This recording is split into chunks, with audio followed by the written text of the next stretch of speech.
बहुत समय पहले की बात है। हंसपुर नामक एक सुंदर सा गांव हुआ करता था।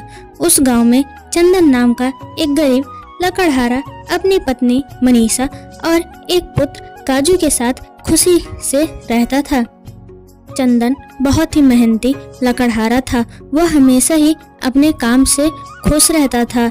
उसके पास ज्यादा पैसे तो नहीं थे, लेकिन वह अपनी जिंदगी में बहुत ही संतुष्ट था।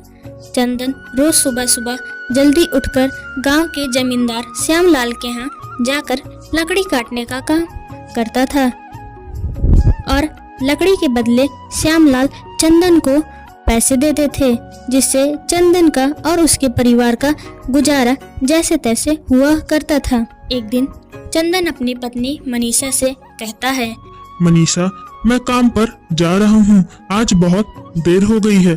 तुम बेटे राहुल को विद्यालय छोड़ आना। जी, विद्यालय तो मैं छोड़ आऊंगी, पर विद्यालय में शिक्षिका फीस मांग रही हैं। हाँ तो जाकर दे दो ना उन्हें फीस। चिंता किस लिए कर रही हो? अजी, कहाँ से दे आऊं?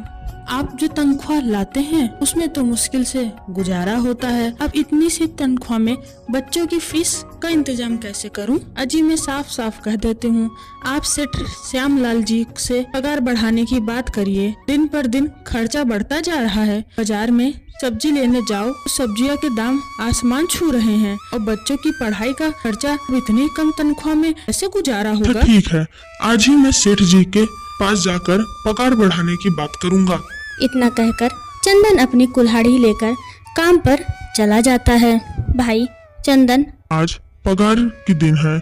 आज सेठ श्यामलाल जरूर कोई ना कोई लोचा जरूर करेगा।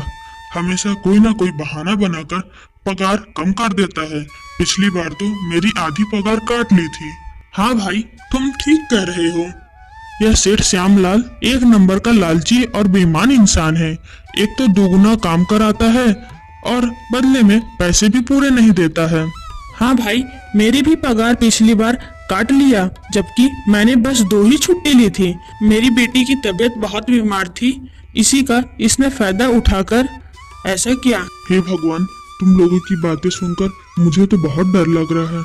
बस इस बार सेठ मेरी पूरी पगार दे दे। मुझे अपने बच्चे काजू की स्कूल की फीस भी भरनी है। ऐसा बात करके सभी लोग अपने अपने काम पर लग जाते हैं। काम करने के बाद वह सब सेठ श्यामलाल के पास जाते हैं और कहते हैं, सेठ जी, महीना पूरा हो गया है, हमारी तनख्वाह दे दीजिए। अभी मेरे पास तुम्हें देने के लिए पैसे नहीं हैं। अभी मैं नहीं दे सकता हूँ। अभी माल भी मेरा नहीं बिका है। सारा का सारा माल दुकान के गोदाम में ही पड़ा हुआ है। कल या परसों तक मैं तुम्हारी तनख्वाह मिल जाएगी। पर सेठ जी, हमारे पास अब बिल्कुल भी पैसे नहीं हैं। हमें बच्चों की फीस भी भरनी है, घर का सामान भी लेना है। अरे मैंने कहा ना कि अभी माल नहीं बिका है। 1-2 दिन रुक जाओ, मैं दे दूंगा ना तुम्हारे पैसे। अब जाओ सब लोग अपने अपने घर। ऐसा सेठ की बातें सुनकर सभी लोग अपने घर की ओर चले जाते हैं। मनीषा बोलती है, अजी क्या हुआ, इस बार कितना पगार लाए हो? तुम्हें मैं क्या बताऊं, आज सेठ ने कुछ भी पगार नहीं मिला। 1-2 दिन में उन्होंने कहा है मैं तुम लोगों को पगार दे दूंगा। आपको तो पता है ना, बच्चों की स्कूल की फीस देना है। इनकी स्कूल टीचर ने साफ साफ चेतावनी दी है, अगर कल से बच्चों की फीस नहीं दी गई तो वो बच्चों को स्कूल में आने नहीं देंगे। अब बताओ मैं क्या करूं मनीषा? सेठ जी समय पर पैसे देते ही नहीं हैं। अब इंतजार अलावा हमारे पास कुछ और है भी नहीं। 1-2 दिन और रुक जाओ, फिर देखते हैं कैसे होता है काम। 2 दिन बाद सेठ श्यामलाल सबको पगार देता है। अरे सेठ जी, यह तो सिर्फ 2000 है। मैं तो इस महीने 3000 का काम किया हूँ। हाँ, काम तो किया है, लेकिन तूने 1 घंटे आराम भी तो किया है। यह पैसे उसी आराम के काटे हैं। पर सेठ जी, मैंने ऐसा क्या किया? आपने तो कहा था 8 घंटे काम करने पर महीने के 3000 मिलेंगे, और 8 घंटे मैंने काम किया है। उसके अलावा मैंने 1 घंटा आराम किया। देख हरिया, मुझसे ज्यादा हिसाब किताब ना किया कर। अगर ये 2000 चाहिए तो रख ले, नहीं तो अगर नहीं चाहिए तो दूसरी जगह जाकर काम कर लिया कर। बेचारे हरिया के पास उन पैसों को लेने के अलावा कोई रास्ता नहीं था। हरिया चुपचाप वह पैसे रख लेता है। यह लो चंदन, तुम्हारे 2500 रुपए। सिर्फ 2500 क्यों? मेरे तो पूरे 3000 बनते हैं। न मैंने तो कोई छुट्टी ली है और ना ही कोई आराम किया है। मैंने आपका सारा काम समय पर किया है। हाँ, समय पर काम तो किया है तुमने, पर इस बार बाजार में लकड़ियों की कीमत बहुत गिर गई है। जब तक लकड़ियों का दाम नहीं बढ़ता है तब तक तुम्हें पूरे पगार नहीं दे सकता हूँ। सेठ जी, बात 3000 की हुई थी, 2500 कैसे ले लूं? 2500 में तो अपना घर कैसे चलाऊंगा मैं? बच्चों की स्कूल की फीस भी भरनी रहती है। सेठ जी, आप इस बार मेरी पूरी पगार दे दीजिए। या 2500 ही मिलेंगे तुझे। यहाँ काम करना है तो कर, नहीं तो यहाँ से निकल जा। बेचारे चंदन के भी पास कोई रास्ता नहीं था। वह चुपचाप पैसे लेकर अपने घर की ओर निकल जाता है। फिर हरिया कहता है, अरे भाई, यह सेठ श्यामलाल एक नंबर का बेईमान इंसान है। सारे पैसे अपने जेब में भर लेता है और हम लोगों से बहाने बनाने लगता है कि लकड़ियों के दाम गिर गए हैं, इतना ये हो गया है, वो हो गया है। ऐसे नौकरी से अच्छा है हम लोग नौकरी ही ना करें। पर एक दिन देख लेना, श्यामलाल को हाय जरूर लगेगी। नहीं हरिया, ऐसे नहीं बोलते हैं। वो हमारे अन्नदाता है, आखिर उन्हीं की वजह से तो हमारा घर चल रहा है। अरे काहे का अन्नदाता? काम को पूरे पैसे नहीं देता। पूरे महीने मेहनत करके क्या मिलता है? बस ये 2000-2500 रुपए। कैसे घर चलाएंगे? अरे हम कर भी कह सकते हैं हरिया, हमें लकड़ी ही तो काटनी आती है, इसके अलावा कोई काम भी नहीं आता। यदि हम कुछ और काम खोलना चाहे तो हमारे पास पैसे भी नहीं है। अब जो हमारा सहारा है वो सेठ श्यामलाल ही तो है। कुछ देर बात करने के बाद सभी लोग अपने अपने घर की ओर चल पड़ते हैं। मनीषा चंदन से बोलती है, अजी आप आ गए क्या?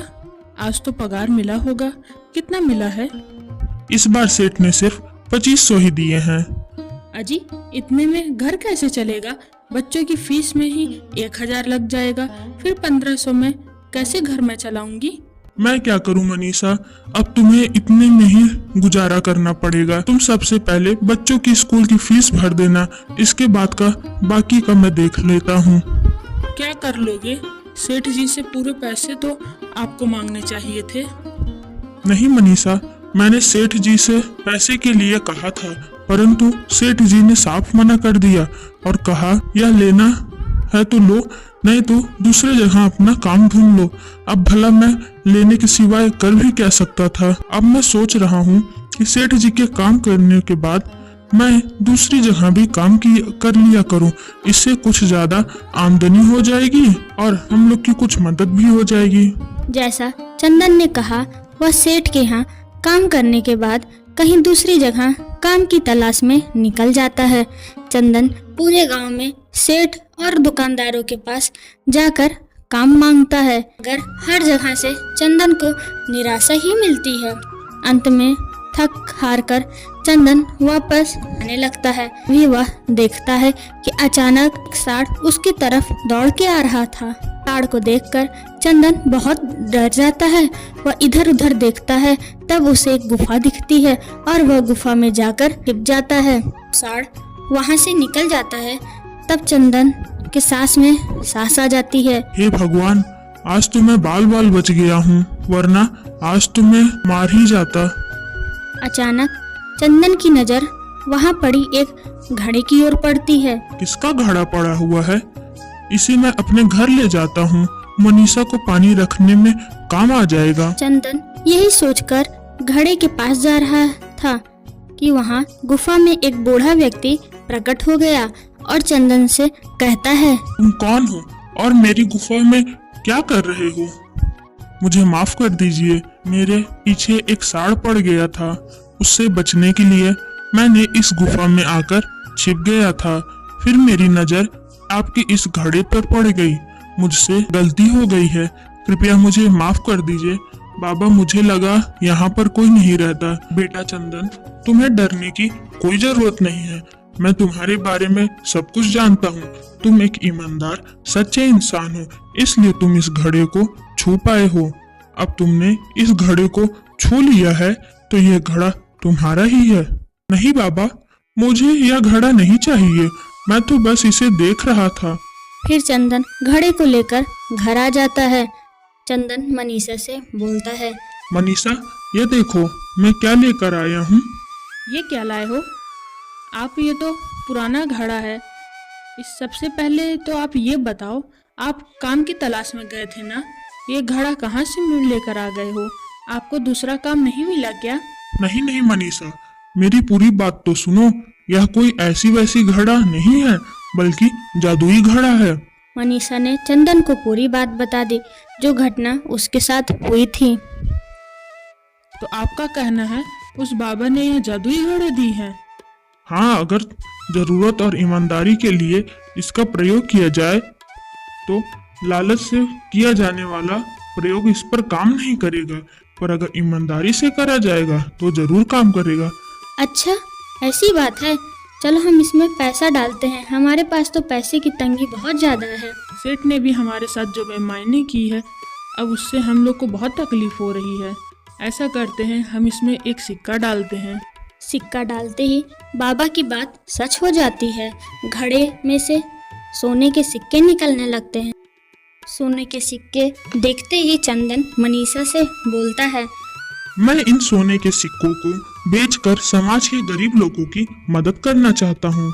हाँ, यह घड़ा आपको ईमानदारी का परिणाम है। इस घड़े से आप गरीब लोगों और अपने दोस्तों जिसके पैसे सेठ ने बेईमानी कर रखी है, उनकी मदद कर सकते हो। उस दिन चंदन की सारी परेशानी दूर हो जाती है और चंदन घड़े का प्रयोग गरीब बेसहारा लोगों की मदद के लिए करने लगता है।